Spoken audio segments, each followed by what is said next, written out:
भारत में आईपीसी 1860 जायदाद, इंसान, अमन व अमान, हतक इज्जत, सेहत आम्मा और रियासत के खिलाफ जराइम को कवर करने वाले फौजदारी कवानीन हैं। आईपीसी में नए जराइम को शामिल करने, कुछ मामलों में सजा को कम करने और मौजूदा जराइम में तब्दीली करने के लिए गुज़िश्ता बरसों में कई मरतबा तरमीम की गई हैं। हालिया तरमीम गुज़िश्ता बरस 2023 में की गई, जिसके तहत भारतीय शहरियों के हुकूक के तहफ़्फ़ुज़ के मकसद से code of criminal procedure CRPC 1973, Tazirat Hind IPC 1860 और इंडियन एविडेंस एक्ट 1872 में तब्दीली करने के लिए 3 बिल पार्लियामेंट में मंजूर किए गए। इनमें भारतीय न्याय संहिता, भारतीय नागरिक सुरक्षा संहिता और भारतीय साक्ष्य अधिनियम शामिल हैं। तीनों नए क्रिमिनल या फौजदारी कवानीन 1 जुलाई से पूरे मुल्क में नाफिजुल अमल हो जाएंगे। ऐसे में नए कवानीन को समझना मुल्क के हर शहरी के लिए जरूरी है। इंडियन पीनल कोड बरतानवी दौर के कवानीन थे, जिन्हें बनाने का मकसद भारत की मदद या सिक्योरिटी नहीं, बल्कि भारतीयों को कंट्रोल करने और उन्हें सजा देने के लिए बनाया गया था। आईपीसी 1860 के मुख्तलिफ हिस्से आज के दौर में गैर जरूरी हो चुके हैं, क्योंकि भारत एक माशरे की हैसियत से हर मैदान में तरक्की कर चुका है। इसलिए भारत की मौजूदा जरूरत के मुताबिक नए कवानीन में तब्दीली की गई है। अगर सेक्शन की बात करें तो पुरानी ताज़ीरात हिंद में 511 सेक्शन थे, जबकि नई भारतीय न्याय संहिता में 358 सेक्शंस हैं। इसी तरह पुरानी CRPC में 484 सेक्शंस थे, जबकि नई भारतीय नागरिक सुरक्षा संहिता में 531 सेक्शंस हैं और पुराने एविडेंस एक्ट में 166 सेक्शंस थे और अब नई साक्ष्य संहिता में 170 सेक्शंस हैं। इसके अलावा भी बहुत सी ऐसी बातें और दफात हैं जिन्हें जानना और समझना हम सभी के लिए बहुत जरूरी है। आज की पेशकश में नए कवानीन पर माहिरीन के जरिए रोशनी डाली जाएगी। अपना मुल्क अपना आइन, ताकत संविधान की। नाज़रीन आदाब, इस्तकबाल है आपका हमारे इस खास प्रोग्राम में। हिंदुस्तान में अगर कोई इंसान कोई ऐसा काम करता है जिससे किसी को नुकसान हो या फिर किसी का कोई ऐसा एक्ट जुर्म माना जाएगा, उसका फैसला इंडियन पीनल कोड के जरिए किया जाता है, जिसे 1860 में तश्कील दिया गया और उसके बाद गिरफ्तारी से लेकर सज़ा तक का इंतज़ाम CRPC के तहत किया गया है। और जब हम बात करते हैं शवाहिद की, तो एविडेंस एक्ट के ज़रिए शवाहिद का फैसला किया जाता है। लेकिन ये तमाम कवानीन, अगर हम खुसूसन IPC की बात करें, तो अंग्रेज़ों के दौर हुकूमत में बनाए गए थे और इनका मकसद हिंदुस्तान के लोगों को कंट्रोल करना और उन्हें सज़ा देना था। आज हिंदुस्तान ने मुल्क के हर शोबे में तरक्की की है। नए हालात, नए चैलेंजेस सामने हैं, जिन्हें देखते हुए गुज़िश्ता बरस 3 नए कवानीन पार्लियामेंट से मंजूर हुए, जो 1 जुलाई से पूरे मुल्क में नाफिज हो जाएंगे। इन नए कवानीन में कुछ एक्ट्स ऐसे हैं जिन्हें जुर्म की कैटेगरी में शामिल किया गया है और कुछ एक्ट्स ऐसे भी थे जिन्हें जुर्म की कैटेगरी से बाहर कर दिया गया। 1 जुलाई से नाफिज होने वाले इन कवानीन को जानना और समझना हम सब के लिए निहायत ज़रूरी है। आज इस अहम मौजू पर रोशनी डालने के लिए हमारे साथ मौजूद हैं 2 ख़ास मेहमान। हमारे साथ हैं एडवोकेट पारुल गुरुदेव साहिबा और हमारे दूसरे ख़ास मेहमान हैं एडवोकेट सुप्रीम कोर्ट जनाब राम अवतार शर्मा साहब। आप दोनों का आज की इस पेशकश में बहुत बहुत इस्तकबाल है। पारुल जी, सबसे पहले आपसे ही जानना चाहूँगा कि जब हम नए क्रिमिनल लॉज की बात करते हैं, तो आखिर महिलाओं के, अगर मैं कंटेक्स्ट में बात करूं, क्योंकि आप खुद भी महिला हैं, तो ख़वातीन के लिए कितना अहम हो जाता है जब हम भारतीय न्याय संहिता की बात करते हैं? देखिए, जब हम बात करते हैं किसी भी लॉ की बात करें, तो उसमें सबसे पहले बहुत ज़रूरी है कि महिलाओं और बच्चों को ज़्यादा प्रायोरिटी दी जाए। तो इसी को देखते हुए हमारे IPC, जिसको चेंज करके अब भारतीय न्याय संहिता कहा जा रहा है, उसमें भी प्रायोरिटी फीमेल्स और चिल्ड्रंस को ज़्यादा दी जा रही है। जहाँ हम बात करें विक्टिम की, तो इसमें विक्टिम की डेफिनेशन को एक्सपैंड किया गया है और उसमें ये भी कहा गया है कि विक्टिम में न केवल जो विक्टिम होगी, उसके अलावा उसके लीगल हायर्स और उसके गार्जियन भी इंक्लूड होंगे। तो अगर किसी महिला के साथ या किसी बच्चे के साथ कोई भी अपराध होता है, तो वो अकेली नहीं है जो एज अ विक्टिम कहलाएगी, उसके लीगल गार्जियन और उसके जो संबंधित लोग हैं वो भी कहलाएंगे। अगर हम बात करें जो सबसे बड़ा आज की डेट में क्राइम है रेप से रिलेटेड, तो रेप रिलेटेड क्राइम्स में जहां पहले पनिशमेंट 7 साल की थी, उसको अब एक्सपैंड करके 10 साल कर दिया गया है। लेकिन जहां हम अगर बात करें 12 साल से कम उम्र की बच्ची की, उसके साथ अगर कोई रेप होता है तो उसको डेथ पेनल्टी तक दी जाएगी, यानी यहाँ तक की सजाए हाँ, मौत तक की सजाए सजा मौत उसके तक की अंदर सजा रखी है। गई है। और इसके अलावा और भी कुछ कैटेगरीज बनाई गई हैं, मतलब अगर कहीं गैंग रेप होता है तो उसके अंदर भी कुछ इस तरीके की रोशनी डाली गई है। यहाँ पर ये एक ज़रूरी हो जाता है समझना भी कि आखिर 1860 में जिन कोड्स को बनाया गया था उनको अब ख़त्म करने की ज़रूरत या उनको तब्दील करने की ज़रूरत क्यों थी। राम अवतार शर्मा जी से जानना चाहूँगा कि सर क्या ज़रूरत ऐसी महसूस की गई कि हमारे लिए अब इस देश को जिस तरीके से आगे तरक्की के राह पर लेकर के चलना है तो उसमें नए कवानीन की ज़रूरत महसूस क्यों की गई? देखिए, सोसाइटी में आज की डेट में बहुत सारे नए पहलू जुड़ जाते हैं जिसकी वजह से सोसाइटी को हम न्याय कैसे दिलवा सकें, क्या उसका पैमाना होना चाहिए कि न्याय के साथ साथ दंडात्मक के साथ साथ सुधारात्मक, जिसमें समाज में सुधार भी हो। दंड का मतलब पनिशमेंट ही नहीं, उसमें सुधार भी हो। तो और इसीलिए ना उसको दंड संहिता की जगह न्याय संहिता न्याय संहिता इसीलिए मैं उसी पर आ रहा था कि इसीलिए उसको जो पहले इंडियन पेनल कोड कहा जाता था 1860 में जो कानून बना, तो उसको इसीलिए इसको न्याय संहिता कहा है कि जो विक्टिम है उसको न्याय मिलना चाहिए। और जब एक विक्टिम को न्याय मिलेगा और वो न्याय डिलीवर टाइम पर होगा तो फेथ, जो विश्वास है विक्टिम का, देशवासियों का, सोसाइटी का कानून पर और अधिक होता जाएगा। जो कहीं ना कहीं जब कभी स्थितियां आती हैं तो इंडियन पेनल कोड 1860 जब बना उसके बाद इसमें बहुत सारे अमेंडमेंट्स सोसाइटी के समय के हिसाब से जैसे जैसे ज़रूरतें हुई, बट आज सरकार को शायद ऐसा महसूस हुआ, फील हुआ कि 2020 में एक कमेटी बनाई गई। 2022 में उस कमेटी ने अपनी रिकमेंडेशंस जो थी वो सबमिट करवाई और 2023 में ये कानून बनकर तैयार हुआ और अभी 2024 जुलाई 1 से ये इम्प्लीमेंट में आ जाएगा। और इसके जो लाभ हैं, जो पहले इंडियन पेनल कोड था उसमें और अभी में कुछ सेक्शंस भी कम किए गए हैं। पहले सेक्शंस 511 टोटल होते थे इंडियन पेनल कोड में और अभी न्याय संहिता में 358 कर दिए गए हैं। तो क्या ये सेक्शंस कम होने से क्या कुछ कानून के अंदर हम इसको अगर समझना चाहें कि सेक्शन अगर कम हुए हैं तो किस तरह से इसको समझें कि कम होने का ये रीज़न क्या है, वजह क्या है? कुछ सेक्शंस सोसाइटी को जिस टाइम पर ज़रूरत होती है उनको जो वेस्टलेस भी कह सकते हैं कि उसकी ज़रूरत नहीं है।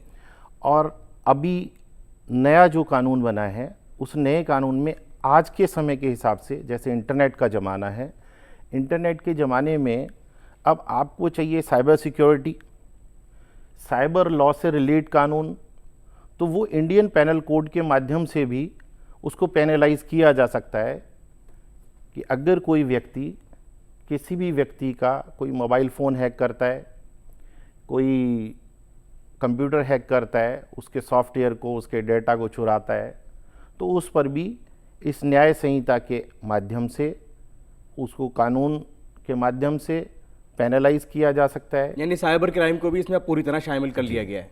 मॉडर्न इंडिया के जो क्राइम्स हैं, जो अब आज की डेट में जो क्राइम्स हो रहे हैं उनको इंक्लूड करना बहुत ज़रूरी था, क्योंकि अब पुराने टाइप के फ्रॉड या स्कैम नहीं होते हैं जी। आज जो स्कैम हो रहा है, आज जो फ्रॉड हो रहा है वो अलग तरीके का हो रहा है, जिसमें जैसा सर ने कहा साइबर और कंप्यूटर का ज़्यादा यूज़ है। सो इसीलिए प्रायोरिटी थी इसको इंक्लूड करना और जो नए कानून बनाने में ऑब्वियसली इन्हीं की ज़्यादा ज़रूरत थी। यानी जैसे जिस तरह से जुर्म की नौइयत बदल गई है, जुर्म के अलग अलग तरीके सामने आए हैं, उसके हिसाब से कवानीन भी उस तरह के होने चाहिए। यहाँ पर एक चीज़ और मैं आप दोनों से ही जानना चाहूँगा कि जहाँ पहले मॉब लिंचिंग के ऊपर कोई कानून नहीं था वाज़ेह तौर पर, उसको शामिल करना कितना अहम आप समझते हैं कि कितना ज़रूरी है? देश के अंदर इस तरह की कोई हरकत ना हो, उसको रोकने के लिए कितना अहम माना गया है? देखिए, मॉब लिंचिंग का कानून पहले नहीं था और अभी क्योंकि समय की, सोसाइटी की और देश की जनता की मांग है, डिमांड है कि किसी के साथ आज कोई घटना घट जाती है और कोई व्यक्ति इस तरह की घटना को, अपराध को करके वो सिर्फ इस वजह से बच जाए कि उस तरह का कोई कानून, कोई प्रोविज़न हमारे पुराने कानून में नहीं है और उसका वो लाभ उठाकर सिर्फ छोटे मोटे सेक्शंस, छोटी मोटी धाराएं लगाकर उसको सिर्फ बंद किया जाए और उसको अगर ठीक तरीके से पेनलाइज ना किया जाए तो अगले दिन इस सोसाइटी में और बहुत सारे लोग होंगे जो इस तरह की एक्टिविटीज़ करने के लिए अपने आप को ज़्यादा ईजियर महसूस करेंगे। बट समय रहते भारतीय न्याय संहिता में इसका पेनलाइज करने के लिए इसमें सज़ा का प्रावधान किया गया है, और सज़ा के प्रावधान से आगे मुझे ऐसा लगता है कितनी सज़ा के वैसे इसमें प्रावधान किया है इन्होंने, कितनी सज़ा का इंतज़ाम है? अगर कहीं कोई मॉब लिंचिंग का मामला सामने आता है तो कितनी हद तक सज़ा दी जा सकती है? क्या इसका बाकायदा तौर पर कुछ इसमें अभी, क्योंकि कानून 1 जुलाई से स्टार्ट होगा, तो जो प्रीवियस कानून है अभी वही चल रहा है। तो जैसे जैसे जो न्यू FIRs होंगी, न्यू FIRs के अकॉर्डिंगली उस पर जो इन्वेस्टिगेशन होगी, फिर उस पर ट्रायल चलेगा और उसमें फिर सजा का प्रावधान किया हुआ है। कुछ जराइम को इसके अंदर ख़त्म भी किया गया है कि उनको अब जैसे अब जुर्म नहीं माना जाएगा। ख़ासतौर से मैं बात करूं 377 की, तो गालिबन 377 को पूरा ही ख़त्म कर दिया गया है। मैं आप दोनों से इस पर रिएक्शन चाहूँगा पारुल जी, कि अब इसको ख़त्म कर देना क्या कुछ एक नई पहल समझी जाए कि हम कहीं ना कहीं इस तरह के अब मुकदमात नहीं सुने जाएंगे, ना देखे जाएंगे? देखिए, अगर हम बात करें एडल्ट्री जैसे ऑफेंसेस की, या अगर हम बात करें अननेचुरल सेक्स वाले ऑफेंसेस की, तो इनको अब ख़त्म कर दिया गया है। और इनको खैर सुप्रीम कोर्ट ने अपने डिसीजंस के थ्रू ही ख़त्म किया है, तो अब इनको इंक्लूड नहीं किया गया है IPC में। आगे भी मेरे ख्याल से अब इसको नहीं लिया जाएगा। जी, यहाँ राम अवतार शर्मा जी से भी जानना चाहूँगा कि सुप्रीम कोर्ट के डिसीजन पहले आ चुके थे इनके ताल्लुक से, और उसी को ही देखा जाए तो कानून में अब शक्ल दी गई, एक दर्जा दिया गया। कितना अहम इसको मानते हैं कि कुछ इस तरह के जराइम जिनको पहले जुर्म माना जाता था लेकिन आज के इस मॉडर्न एरा में नहीं मान सकते? इसमें जो ऑनरेबल सुप्रीम कोर्ट के जजमेंट्स जो पुराने आए हैं, और जो ऑनरेबल सुप्रीम कोर्ट को फील हुआ कि शायद सोसाइटी में इस तरह के कानून्स का होना, इस तरह के लॉ प्रोविजंस का होना, उसके नेगेटिव इम्पैक्ट कितने हैं और पॉजिटिव इम्पैक्ट कितने हैं, उसको देखकर आज उसका मिसयूज़ कहीं ना कहीं 498A जो डोरी वाले जितने केसेस होते हैं, वहाँ पर अधिकतर FIR में इस तरह के केसेस या इस तरह के सेक्शंस जो हैं वो फॉल्सली इम्प्लीकेट किए जाने लगे। तो धीरे धीरे ऑनरेबल सुप्रीम कोर्ट को ऐसा लगा कि शायद इसका मिसयूज़ हो रहा है, तो इस पर कहीं ना कहीं लगाम लगाने की ज़रूरत है, और इसीलिए शायद इसको अभी 377 को आगे जो न्याय संहिता है उसमें नहीं ऐड किया गया है। कुछ ऐसी भी देखा जाए जुर्म हैं जिनको ख़त्म किया गया है, जिन्हें शामिल किया गया। सबसे पहले मैं शामिल करने वालों को भी लाना चाहूँगा सामने, जैसे मॉब लिंचिंग को आपने कहा कि शामिल किया गया है। क्या कुछ और भी ऐसे जराइम हैं साइबर क्राइम के साथ साथ जिनको इसमें शामिल किया गया हो कि अब इनको भी जुर्म की कैटेगरी में लाया गया हो? मैं जी, पहले राम अवतार जी कुछ कहना चाहते हैं, उसके बाद फिर पारुल जी। इसमें एक्चुअल में जो फॉल्स प्रॉमिस होता था पहले, और फॉल्स प्रॉमिस पे सेक्सुअल हरासमेंट हो जाती थी, प्रॉमिस टू मैरी जिसको हम कहते हैं, प्रॉमिस टू मैरी, और उसके लिए स्पेसिफिक प्रोविज़न इसमें बनाया गया है। साथ ही साथ में इसमें जो ऑर्गेनाइज क्राइम होता था, जिसके लिए मको का एक कानून था, जो ऑर्गेनाइज क्राइम के लिए महाराष्ट्र ऑर्गेनाइज क्राइम जो है उसको यहाँ हम यूज़ करते थे, बट उसका सेक्शंस अभी क्लॉज 111 इसी में ऐड कर दिया गया है। साथ ही साथ में टेररिज्म पर भी जो क्लॉज 113 है वो इसी में ऐड कर दिया गया है, और एक है अटेम्प्ट टू सुसाइड। इस तरह के कुछ जो नए सेक्शंस हैं जो इसमें ऐड किए गए हैं, जो प्रीवियस इंडियन पैनल कोड में नहीं थे। यानी अगर कोई खुदकुशी की कोशिश भी करता है, आत्महत्या की, तो उसको भी अब जुर्म की कैटेगरी में रखा गया है। तो ये कुछ ऐसे जुर्म हैं जिनको शामिल किया गया है। पारुल जी कुछ कहना चाहती थी, उनसे भी मैं चाहूँगा कि आप अपना भी मत रखें। स्नैचिंग को अब इंक्लूड किया गया है, और जैसा कि सर ने कहा टेररिज्म, पहले टेररिज्म सिर्फ आपका UAPA में डिफाइन था, जिसकी डेफिनेशन को अब यहाँ पे इंक्लूड किया गया है भारतीय न्याय संहिता में। और साथ ही जैसे हेट स्पीच हो गया, ऑफेंसेस अगेंस्ट स्टेट। अब जैसे आपने सेडिशन को हटा के आपने ऑफेंसेस अगेंस्ट द स्टेट कर दिया है। सो ये कुछ प्रोविजंस हैं जिनको इंक्लूड किया गया, और ये पॉजिटिव चेंज है हमारे क्रिमिनल जस्टिस सिस्टम में। यानी सेडिशन को हम ये समझ सकते हैं कि उस वक्त राजद्रोह, हाँ। और अब जो है अगर उसको नई भाषा में समझें तो देशद्रोह की बात होगी, राजद्रोह की नहीं होगी।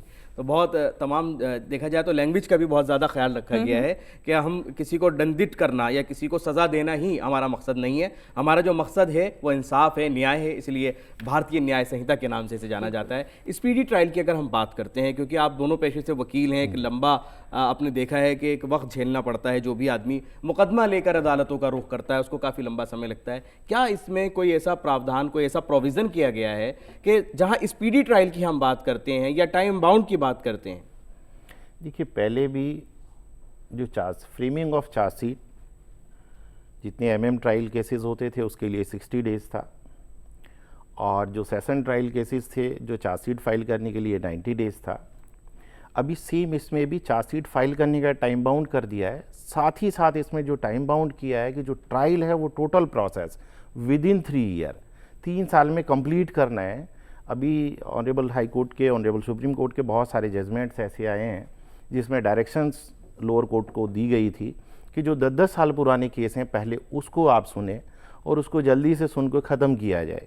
बट इसमें ऑलरेडी टाइम फ्रेम है कि आपको 3 साल के अंदर एक लिमिट है, उसके अंदर अंदर ही आपको सारी जो ट्रायल है वो कंप्लीट हो जाए, ताकि जो विक्टिम है उसको टाइम रहते हुए जो न्याय है वो मिल जाए, और जिससे कि अभी जो एक नया कानून बना है उस पर ट्रस्ट इन देशवासियों का, यहाँ की सोसाइटी का, यहाँ की जनता का, वो और ज़्यादा से ज़्यादा बढ़े।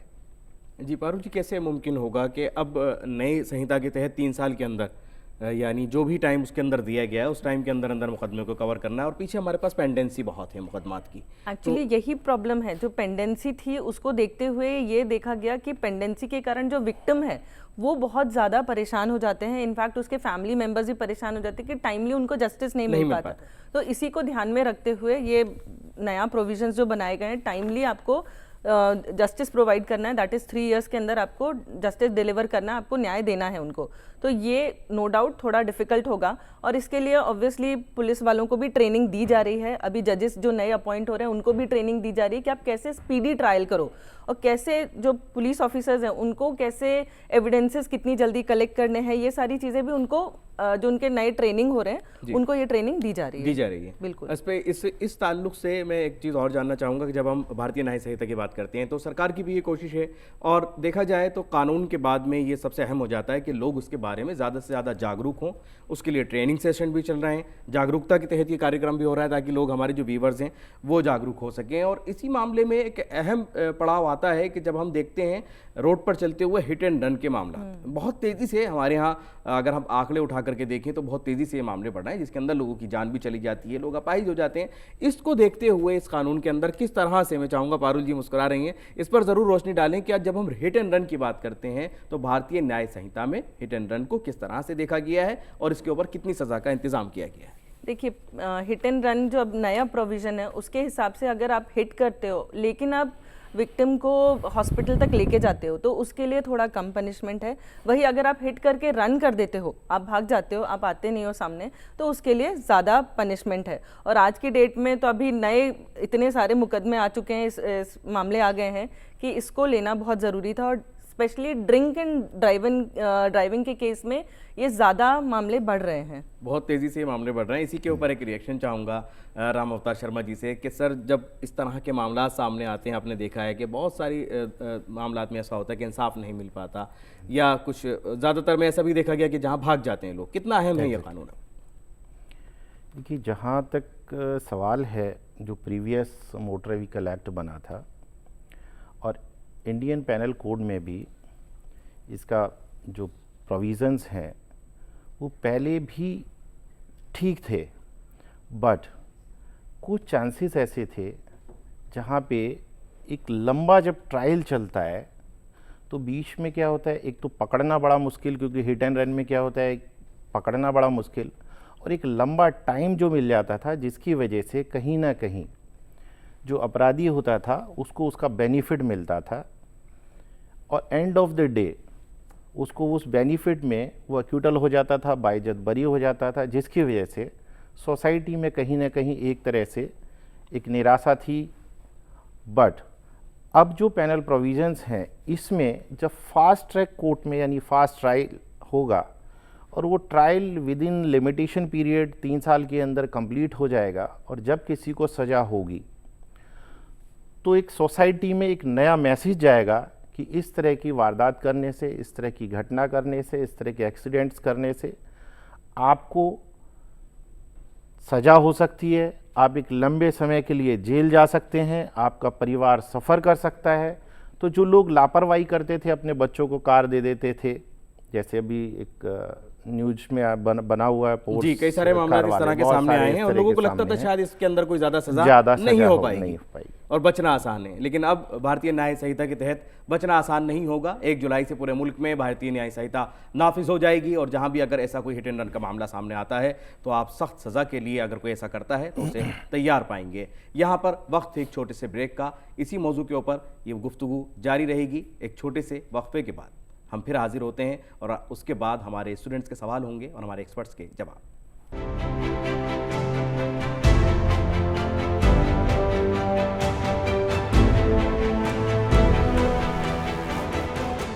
ब्रेक के बाद एक बार फिर आपका इस्तकबाल है इस कार्यक्रम में जिसका नाम है अपना मुल्क अपना आइन। आज हम बात कर रहे हैं न्यू क्रिमिनल लॉज की। जी हाँ, 1 जुलाई से नए कानून फौजदारी जो हैं वो नाफिज हो जाएंगे। आखिर इसके ताल्लुक से तमाम वो बातें जो आपको और हमें जाननी ज़रूरी हैं, इन तमाम मौज़ूआत पर हमारे माहिरीन के ज़रिए रोशनी डाली जा रही है। और अब जो हमारे पास लॉ के स्टूडेंट हैं उनके सवाल और हमारे एक्सपर्ट्स के जवाब। जी, किसका सवाल है और क्या पूछना चाहते हैं? गुड इवनिंग सर, मेरा क्वेश्चन ये है कि जो हिट एंड रन को लेके न्यू लॉज बने हैं उसमें और क्या क्या चेंजेस या कुछ ऐसा प्रावधान हो सकता है जो सज़ा को कम भी कर सकता है और दंडित भी कर सकता है? जी, बड़ा अहम सवाल है। जी शर्मा सर, मैं आपसे ही जानना चाहूँगा, आप पहले इस पर रोशनी डालें। हमारे यहाँ पर जो कानून बना है उस कानून में दंडात्मक के साथ साथ सुधारात्मकता पे अधिक ध्यान दिया गया है।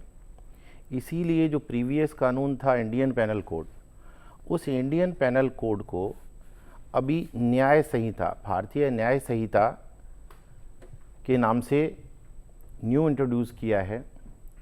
उस पैनल प्रोविज़न्स में सोसाइटी को कैसे सुधारा जाए, उसके बारे में कैसे अवेयर किया जाए, कैसे इन लॉज के बारे में, इन कानूनों के बारे में उनको जागरूक किया जाए, ताकि जितनी घटनाएं कम होंगी सोसाइटी उतनी ही सेफ रहेगी।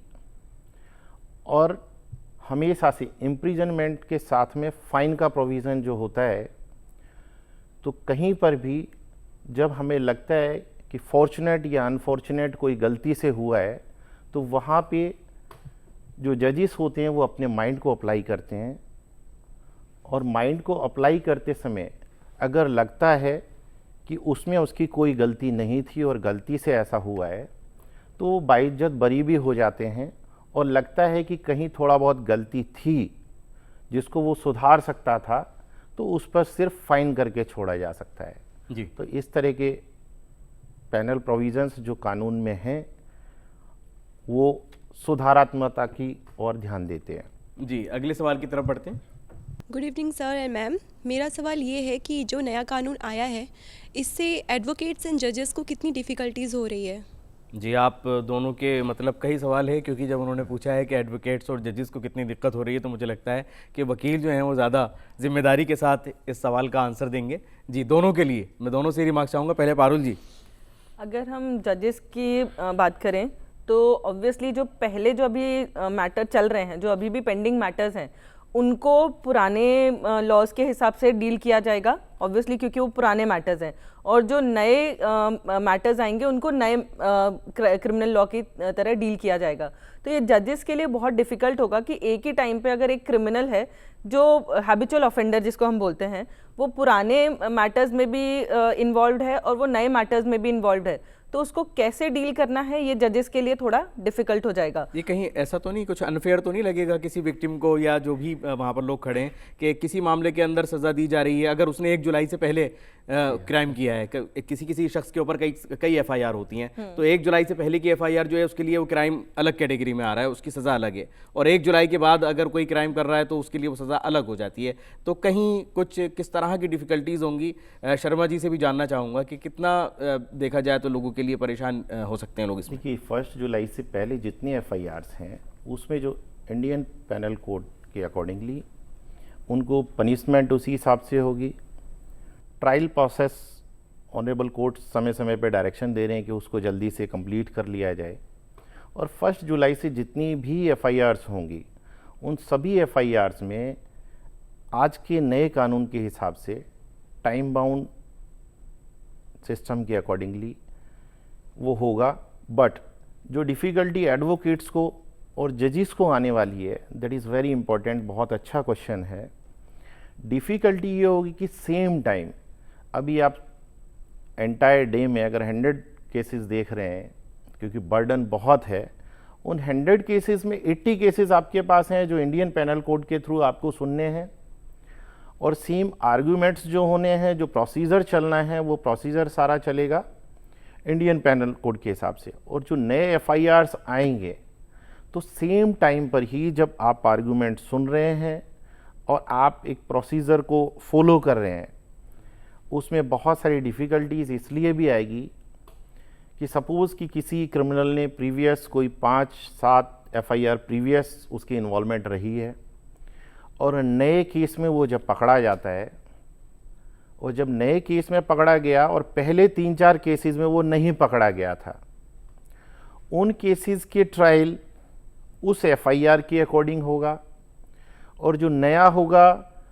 FIR वो नए के हिसाब से होगा। तो वहाँ पे कहीं ना कहीं जो सेक्शंस हैं वो कन्फ्यूज़न ऐसा है जो क्रिएट करेंगे ही करेंगे।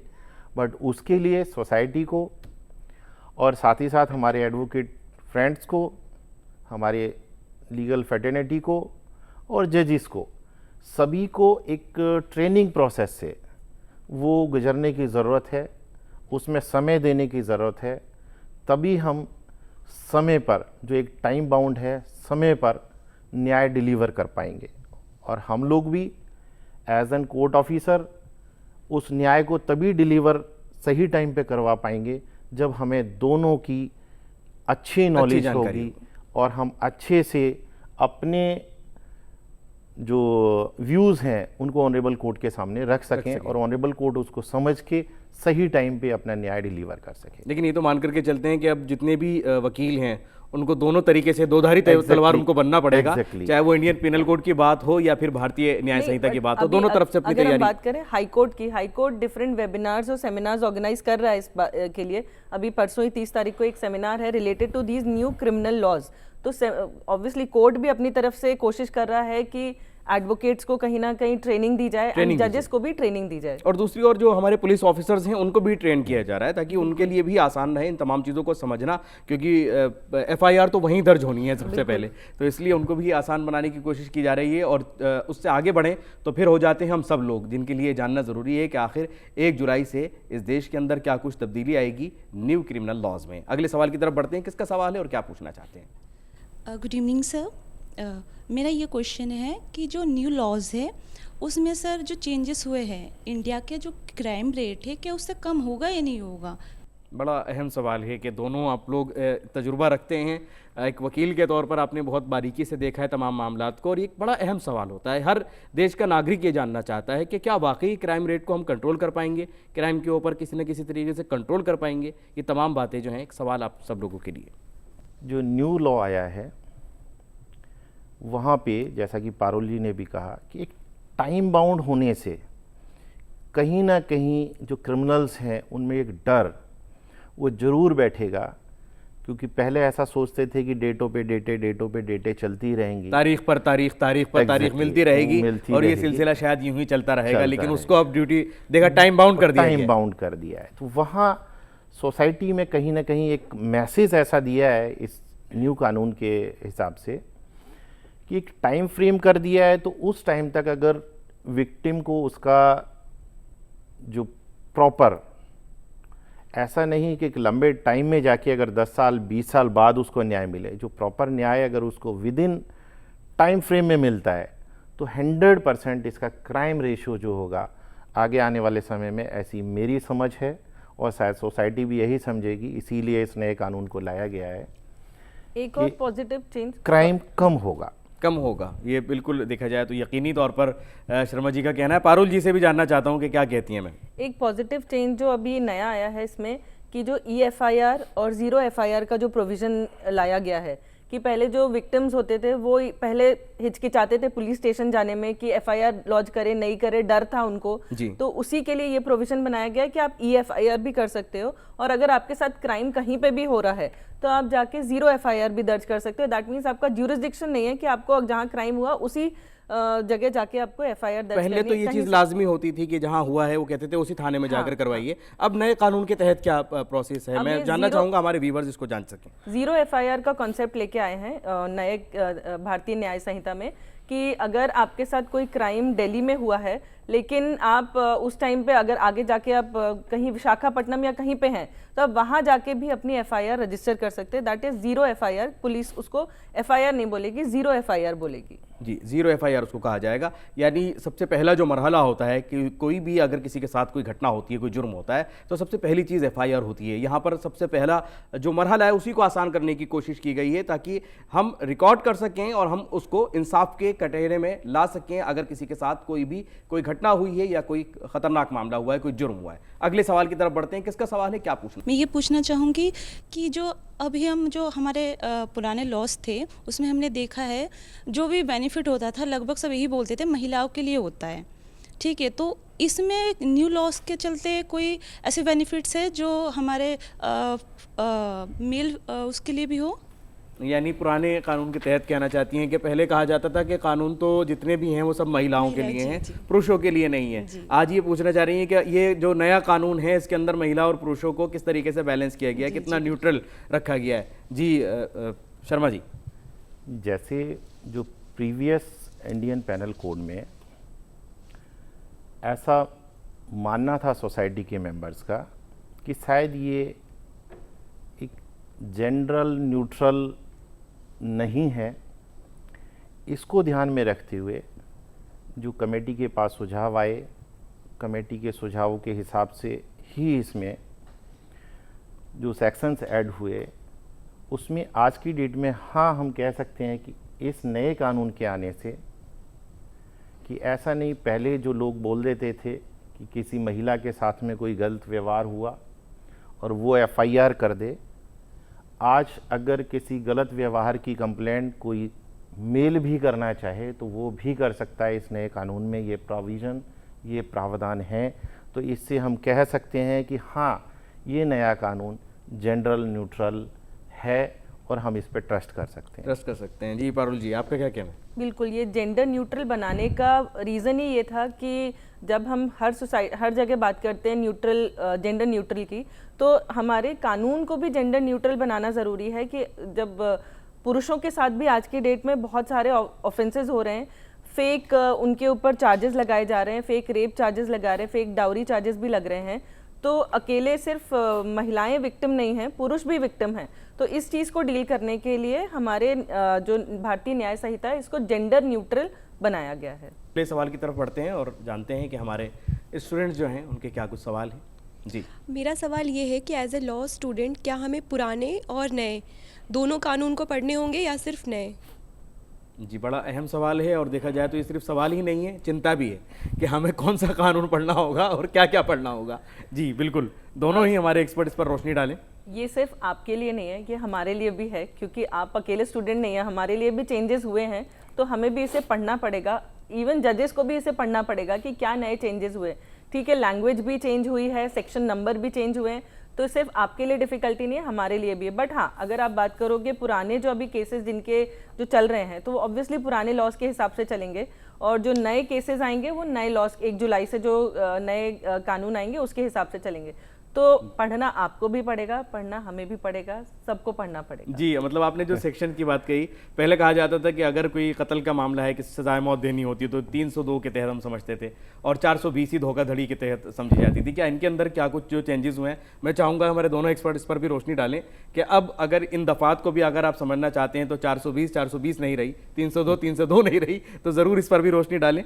सेक्शंस का जो चेंज होना है, कहीं ना कहीं हमारी जो एडवोकेट फ्रेटर्निटी है वो पहले ये चाहती थी कि भाई सेक्शंस जो वो सेम रहें और कंटेंट जो है वो चाहे तो चेंज कर दें, बट इसमें कुछ सेक्शंस ऐड किए गए और कुछ सेक्शंस डिलीट किए गए। This was the only reason जिसकी वजह से ये सब अप डाउन हुआ। अब अप डाउन होने से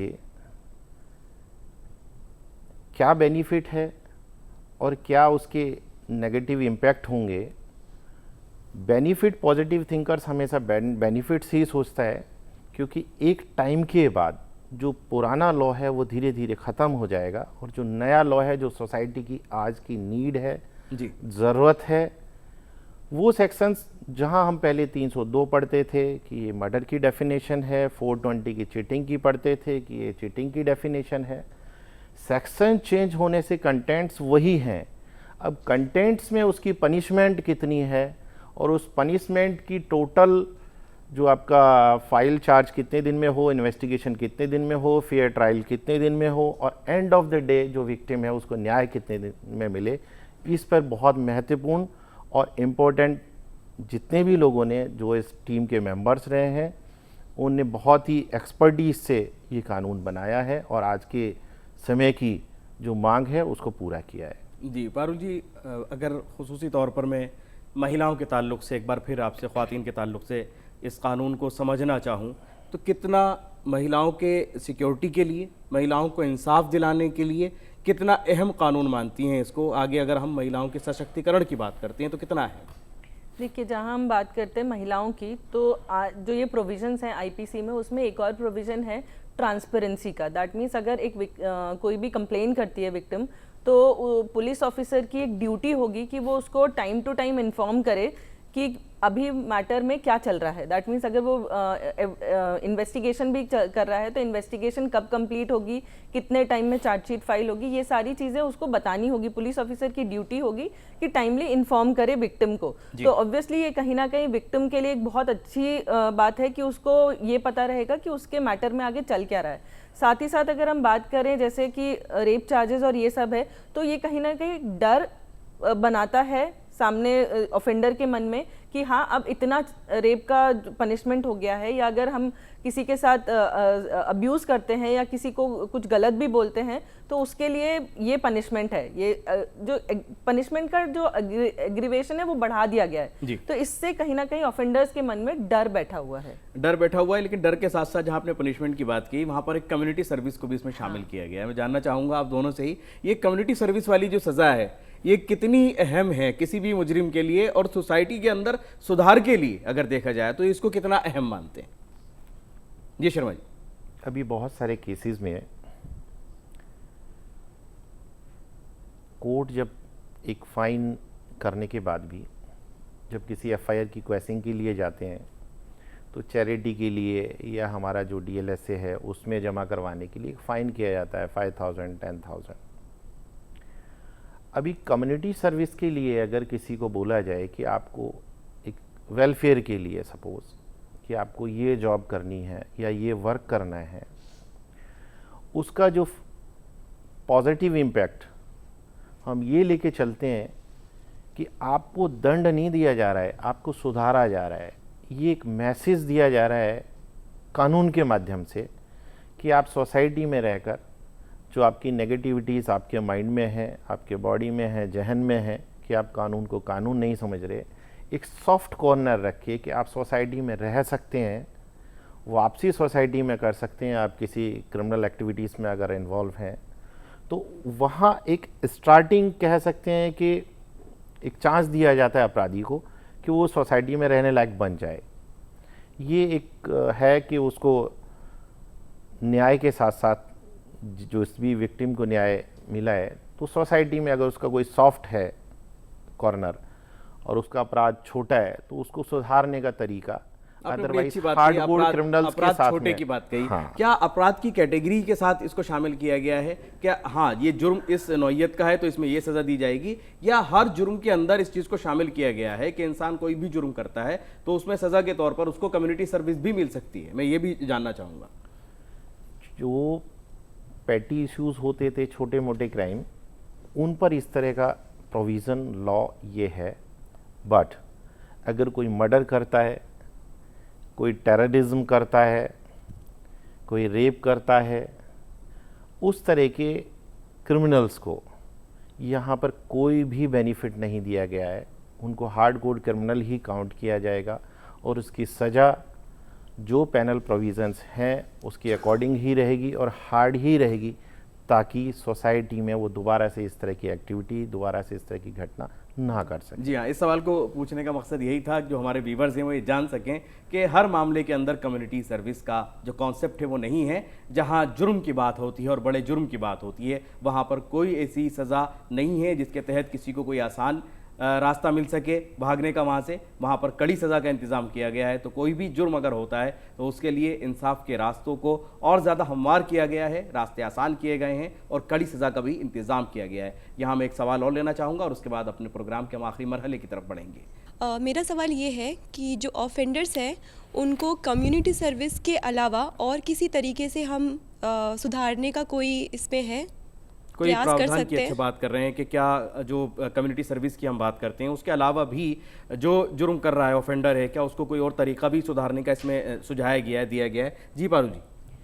जो हमारा नया भारतीय न्याय संहिता है, इसको रेस्टोरेटिव जस्टिस सिस्टम की तरफ लेके गए हैं। जैसे रेस्टोरेटिव जस्टिस सिस्टम मतलब जैसे कि सर ने कहा कम्युनिटी सर्विस, तो कम्युनिटी सर्विस के अलावा रिहैबिलिटेशन भी एक टाइप ऑफ उनको पनिशमेंट भी नहीं बोलेंगे, एक रिहैबिलिटेशन भी दिया गया है ऑफेंडर को कि उनको सुधार गृह में भेजा जाए या उनसे सुधारात्मक कार्य कराए जाए, तो वो भी रिहैबिलिटेशन का काम करेंगे और उनको ये पता चलेगा कि सिर्फ पनिशमेंट ही नहीं, क्योंकि ऑब्वियसली क्राइम थोड़ा पेटी ऑफेंस है, तो पनिशमेंट के अलावा उनको रिहैबिलिटेशन भी एक प्रोविज़न रखा गया है हमारे भारतीय न्याय संहिता में। सर मेरा क्वेश्चन सर से है कि डेफेमेशन, मर्डर और 420 से रिलेटेड जो भी सेक्शन अब चेंजेस हुए हैं उसमें क्या क्या प्रोविज़न आए, क्या बदलाव आए जिससे सज़ा का प्रावधान या उनकी जो पनिशमेंट है उसमें चेंजेस हैं या नहीं? जी, ये वो मशहूर मामले हैं जो ज़्यादातर हर देशवासी को याद रहते हैं कि अगर मर्डर है तो 302, अगर किसी ने धोखा दिया है तो 420, और डिफेमेशन के ताल्लुक से भी सब जानते हैं कि 499 उसके ऊपर लगती है। लेकिन क्या अब उसमें चेंजेस हैं, इनका सवाल है? डेफॉर्मेशन पहले 499 होता था आईपीसी इंडियन पैनल कोड में, अभी उसको 356 कर दिया गया है बीएनएस में, भारतीय न्याय संहिता में। और 420 पहले डील होता था चीटिंग के लिए, तो वो अभी कर दिया है 316, 316। और जो 302, लोग सुनते ही 302 ऐसा लगता था कि पता नहीं क्या हो गया, और था भी एक कानून में एक ऐसा वो जो इस सोसाइटी को एक ऐसे और ले जाता है जहाँ क्राइम का रेशो धीरे धीरे बढ़ रहा था जी। अब उसको 103 कर दिया गया है जी। अभी जो मेन है ट्रायल और investigation, fair trial fair investigation, और पैनल प्रोविज़न्स में जितना भी हो सकता था उतना इसको हार्ड करने के लिए कि भी अगर टाइम फ्रेम में इस तरह के अपराधियों को जल्दी सज़ा होगी, जल्दी सज़ा होने से और लंबी सज़ा होगी तो कहीं ना कहीं क्राइम कम होगा। तो इस तरह के कानून जो है वो काफ़ी इफ़ेक्टिव होंगे। शर्मा जी, क्या सज़ा के भी बदलाव किए गए? इसके अंदर जो सज़ाएं थी उनको भी तब्दील किया गया? इनमें सज़ा का जो प्रोविज़न पहले था उसी में इसी को थोड़ा सा बढ़ा के कर दिया है। लाइफ इम्प्रिजनमेंट पहले भी होता था, आज भी होता है, बट लाइफ इम्प्रिजनमेंट से अपराधी पहले डरता नहीं था, क्योंकि वो उतने टाइम में थोड़ा बेल लेता था, बाहर आ जाता था, फिर क्राइम करता था, फिर चला जाता था, और जब तक उसकी फर्स्ट एफआईआर जो हुई है उसका ट्रायल 10 साल 12 साल 15 साल में ख़त्म होता था, तब तक वो बहुत सारे क्राइम और कर चुका होता था बाहर आके। बट ये टाइम फ्रेम में कि अगर 3 साल के अंदर उसको सज़ा हो जाएगी तो वो जेल के अंदर ही रहेगा। अगर वो निर्दोष है तो अपनी अपील कर सकता है, वो उसको कॉन्स्टिट्यूशनल राइट है। अगर वो अपराधी है तो जाहिर सी बात है कि सोसाइटी उसको सिर्फ और सिर्फ जेल में ही देखना चाहेगी, जेल में ही देखना चाहेगी। और ये तमाम इंतजाम किए गए भारतीय न्याय संहिता के जरिए, जहां आप पहले इंडियन पीनल कोड के जरिए तमाम जुर्म जो हैं उनको सूचीबद्ध किया गया था, उनको बताया गया था। इसी तरह भारतीय न्याय संहिता के जरिए तमाम जराइम को देखा जाए तो नए तरीके से उनकी वजाहत की गई है। कुछ नए जुर्म शामिल किए गए और कुछ ऐसे जुर्म जो पहले जुर्म माने जाते थे आज के दौर में नहीं है, उनको इस दायरे से बाहर भी कर दिया गया है। 1 जुलाई याद रखिएगा, ये वो तारीख है कि जब तमाम तीनों क्रिमिनल लॉज इस मुल्क में नाफिज होंगे। और उसी के ताल्लुक से आज की ये पेशकश थी। मैं अपने दोनों मेहमानों का और तमाम स्टूडेंट्स का बहुत बहुत शुक्रगुजार हूँ कि आपने आज की इस पेशकश पर अपने तजुर्बे से रोशनी डाली। हमारे व्यूवर्स ने भी आज की इस पेशकश के ज़रिए बहुत कुछ मालूमात हासिल की होगी। हम आज की इस पेशकश को यही मुकम्मल करेंगे और आपको छोड़े जाएंगे कानून से मुताल्लिक़ कुछ अहम मालूमात के साथ। फिर हाजिर होंगे किसी अलग और ख़ास मौजू को लेकर। तब तक के लिए हमारी पूरी टीम को दीजिए इजाज़त। आदाब।